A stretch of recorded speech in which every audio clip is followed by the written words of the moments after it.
నిజాంపేట మండల కేంద్రంలో మంగళవారం దివంగత భారత మాజీ ప్రధాని రాజీవ్ గాంధీ జయంతి వేడుకలను మంగళ కాంగ్రెస్ నాయకులు ఆధ్వర్యంలో ఆయన చిత్రపటానికి పూలమాలలు వేసి ఘన నివాళులర్పించారు.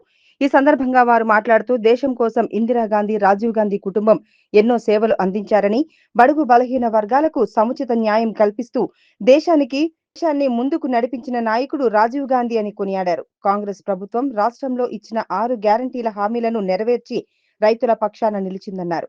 ఈ కార్యక్రమంలో మాజీ ఎంపీపీ దేశెట్టి సిద్దిరాములు, పంజా మహేందర్, కాంగ్రెస్ పార్టీ పట్టణ అధ్యక్షులు నజీరుద్దీన్, లింగంగౌడ్, వై వెంకటేశం, మధుసూదన్ రెడ్డి, మాజీ సర్పంచ్ నరసింహారెడ్డి, ఉప సర్పంచ్ కొమ్మాట బాబు, వెల్దుర్తి వెంకటేష్ గౌడ్, జల్లా లక్ష్మణ్ గౌడ్, బాజా రమేష్, బొట్టు మావురం రాజు, రమేష్, ఎల్లం, వెంకట్, ప్రసాద్, మల్లేశం, భూమాగౌడ్, గరుగుల సుధాకర్, గరుగుల శ్రీనివాస్ తదితరులు పాల్గొన్నారు.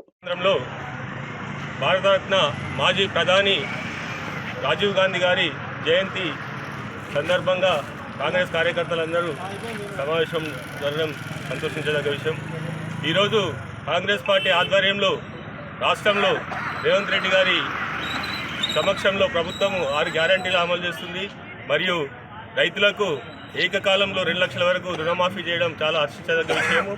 అదేవిధంగా మాజీ ప్రధాని ఇందిరాగాంధీ కానీ, రాజీవ్ గాంధీ కానీ మన భారతదేశం కోసం ప్రాణ త్యాగం చేసిన ప్రధానులు అని చెప్పి మనం ఈ సందర్భంగా గుర్తుంచుకోవడం ముఖ్యం.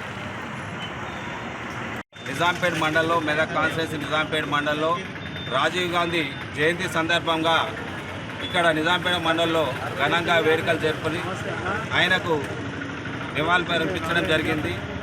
ఈ సందర్భంగా మండలంలోని కాంగ్రెస్ శ్రేణులందరూ కూడా వచ్చేసి ఈ జయంతి వేడుకల్లో పాల్గొనడం జరిగింది.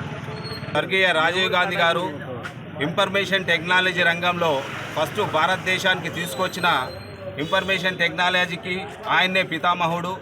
అలాగే ఈరోజు ప్రతి ఒక్కరి దగ్గర సెల్ ఫోన్లు కానీ, ల్యాప్టాప్లు కానీ ఉన్నాయంటే అది రాజీవ్ గాంధీ గారి పుణ్యమే. భారతదేశంలో అమెరికాలో ఉన్నటువంటి టెక్నాలజీని ఆయన భారతదేశం తీసుకొచ్చి ప్రధానమంత్రిగా ఉన్నప్పుడు తీసుకొచ్చి పెట్టిండు కాబట్టి, అలాగే ఈరోజు ప్రతి ఒక్కరికి కూడా ఫుడ్ ఫర్ వర్క్ సందర్భంగా ఈ మహాత్మా గాంధీ వర్క్ ఏదైతుందో 100 రోజుల పథకాన్ని ప్రతి ఒక్కరికి కూడా ప్రతి గ్రామీణ ప్రాంతాలకు విస్తరించిన మహనీయుడు రాజీవ్ గాంధీ గారు.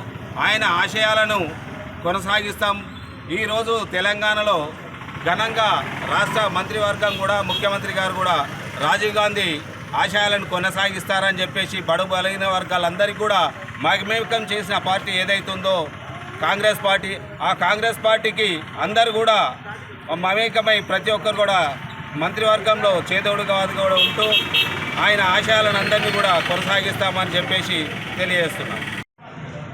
మన గాంధీ యొక్క జయంతిని పురస్కరించుకొని మన భారతదేశ 6వ ప్రధానమంత్రిగా ఎన్నికైనటువంటి మన భారతదేశ చరిత్రలోనే అనేకమైనటువంటి సమస్యలు ఉన్నప్పటికీ మరి ఆనాటి ప్రధానమంత్రి రాజీవ్ గాంధీ గారు మరి దేశ ప్రగతి కోసము అనేకమైనటువంటి సంస్కరణలు తీసుకొచ్చి మరి పేద బడుగు బలహీన వర్గాల కోసము ఎన్నోటువంటి శాసనాలను తయారు చేసి మరి పేదవాళ్ళు బాగుపడ్డప్పుడే మరి రాష్ట్రాలు, దేశాలు బాగుపడుతున్న లక్ష్యంతో ఆనాడు మరి ఎస్సీ ఎస్టీల కిందనే మరి ఆ రోజు సిలింగ్ భూములను మరి స్థానిక రైతులకు మరి స్థానికంగా ఉన్నటువంటి మరి పేద ప్రజలకు అందుబాటులో తీసుకొచ్చినటువంటి ఘనత మరి కాంగ్రెస్ పార్టీ ఉంటుంది.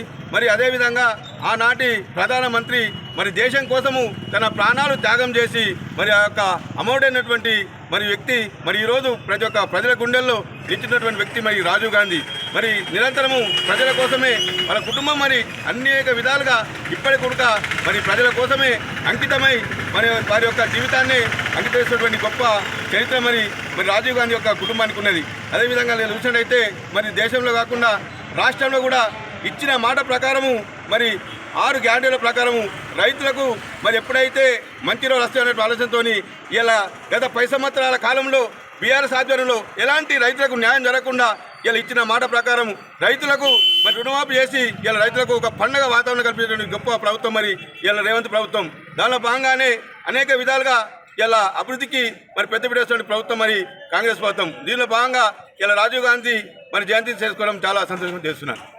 జై కాంగ్రెస్, జై కాంగ్రెస్.